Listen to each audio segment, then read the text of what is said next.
the great Catherine Grenfell. Morning, Kath. Hi. It's so good to see you Such again. an emotional journey. You're staring here. around at these studios, hey? Yes. Lots of stuff coming to mind, I have no Yeah. doubt. I mean, so when I when I arrived at 5FM in 2001, this was very old, very super ancient. We even there was a machine from apartheid time where you could it was a delay. So in case anybody said anything, there was the management could stop the on-air broadcast. Yes. I mean, it's so crazy. It was just a crazy time. So it's just beautiful to be here and to see and just reminisce over these last few days about this incredible platform and what we were able to do and how important our audience was for us. You also worked with Mark Gillman, we've managed to convince to come on air, I think for the first time since he left. I love Gilman in the morning.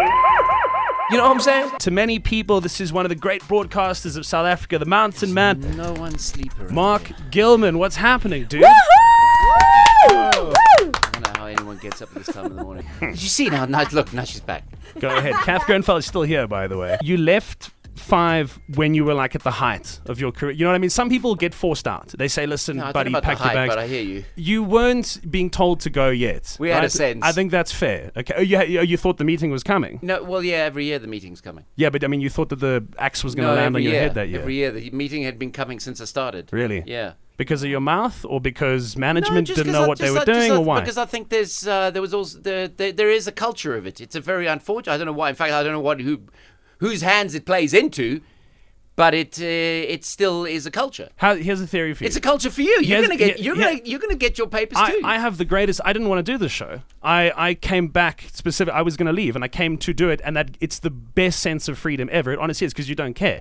I have this theory. I'll run it by you. You tell me yes or no. Yeah. I think a lot of times, and I will just say as a caveat, obviously not now in my situation, but I think a lot of times everyone gets into radio together, like back in the student radio days, the most magical place to learn about the art and medium. Some people become broadcasters because that's built and bred into them. Some people can't do that. Inevitably, they often end up in management positions, hence the fight between the two.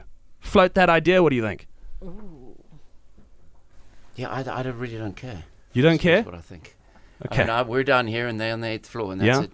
But you don't think that in some way there's this unspoken tension between the two? No, it's just two gangs, and we're in this gang and they're in that gang. So you're in my gang. And I hate that gang and they hate us, and that's fine. And that's Mark, battle lines are drawn, good. and that's how it's always going to be. Good, but I mean, you make No, a I lot don't of want your... to join that. I don't want to join that. I haven't joined that gang. I don't want to join that gang. You make a lot of your money now speaking to those people. That's what you do. That's your bag. Absolutely, because I'm still trying to talk some sense into them. But I know they're never going to accept it. But That's good. But you know what I mean? It's like dude, someone's got it. If there was no cop, there'd be no excitement. Yes. Like you're never going to speed if there ain't no cop. But the day I turned 18, it was no longer fun to go to clubs. I am addicted to this. I'm addicted to what it means to be on radio. It's the most special thing in the world, to have an audience of people who you're able to use your voice to comfort at times and to anger at others. It's the most special. It's way better than anything else. So what happens if you lose it? Is that what you're going to ask? Well, you left. I mean, yeah. I mean, why didn't you miss it terribly afterwards? Why didn't you go take another gig somewhere? I miss Ruben drawing dicks on everything, but that was about it. Yeah. You're going to hear from Ruben. You want to hear from him now or later? We can do, because that's maybe a nice segue. I'm going to tell you the dick story. I've got go ahead. What did he draw them on? Do you know, they took us on one of these things, you know, this because we were at the cusp of this. Now you have to be a South African. Yeah, because I didn't know that before.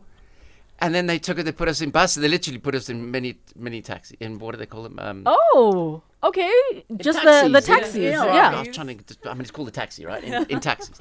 And they took us to some downtown joint where there were like a whole pile of artists, you know, African art and stuff, and we had to get. And you can just imagine, like you can imagine the cynicism, right? Like this taxi was fueled on cynicism.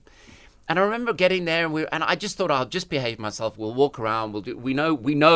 We don't need to be treated like we're kids, right? We knew what we were doing anyway. So, but if it meant that it checked the box for them, that was fine.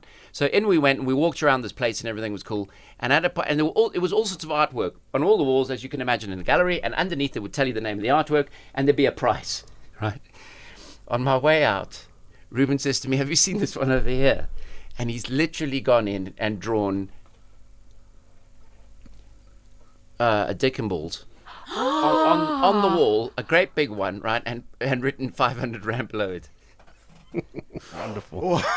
Needless to say, that made the whole exercise worthwhile. You didn't answer me earlier when I was asking you about didn't you miss it once you left, and didn't you kind of crave, because No. you have this person, you seem to have a very performative personality, and doesn't that need a radio show? Yeah, I've got a house. Live in the house. Kids talk to myself, shout out. Talk to myself. But I'm perform for genuinely, Mark. I mean, it's No, I have such no- a no, drug. I have- It's such a drug doing this. No, You know that I it is. I miss putting a police dog on Danger Boy, and I miss the amazing life we had. Right, like don't get me wrong. Right, besides shitty hotels. Thanks, Mark. I got to fill out paperwork now, but keep going. But I mean, I miss all those. Why wouldn't you miss that? Right, you got the Life of Riley. Yeah, it's amazing. Yeah, absolutely. exactly. Of course you miss that, right? You miss like, but I don't. I don't. Yeah, You're happy with when you left. Yeah, I mean, you grow up, right? You move on. I want to ask something, because so when I worked with Mark, I felt that he definitely had a bucket list of things that he wanted to do in his life.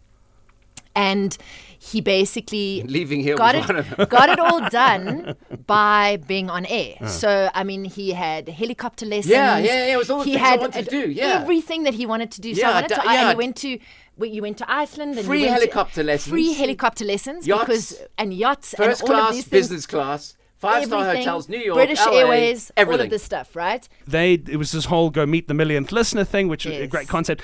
Kath, you were breastfeeding at the time, was. right? Do you have Indeed. to honestly say breast while she's here? You know, this she is- hasn't got any Is it a facade. bad word? He said used No, to I say mean, this it's on just- air at the time as well. But I was. He'd No, just we been said born, titlets, didn't we? and I don't know. You were rude all the time, and Shut up, Mark.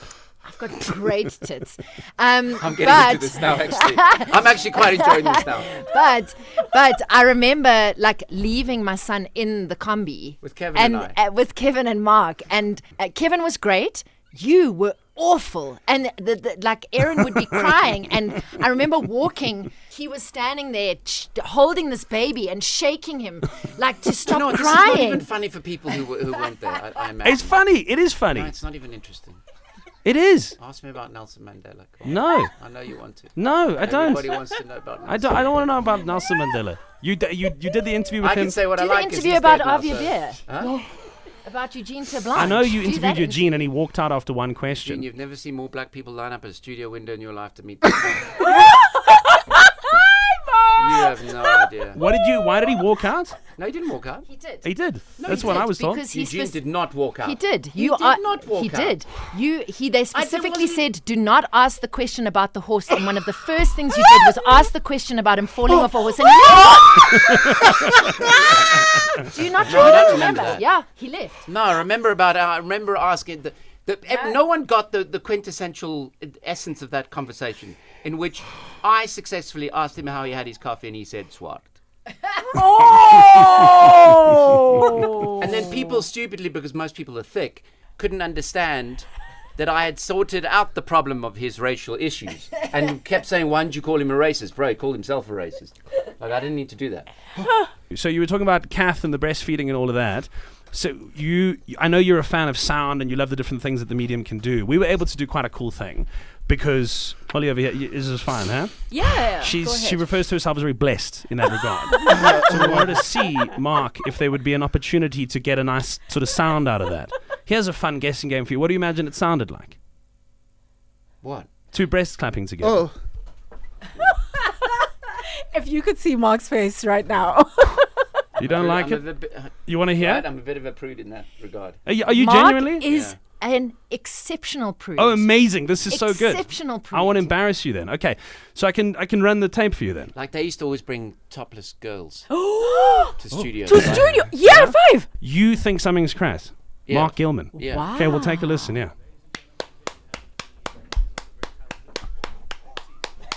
You don't like that? No, that could just be your ass cheeks, though.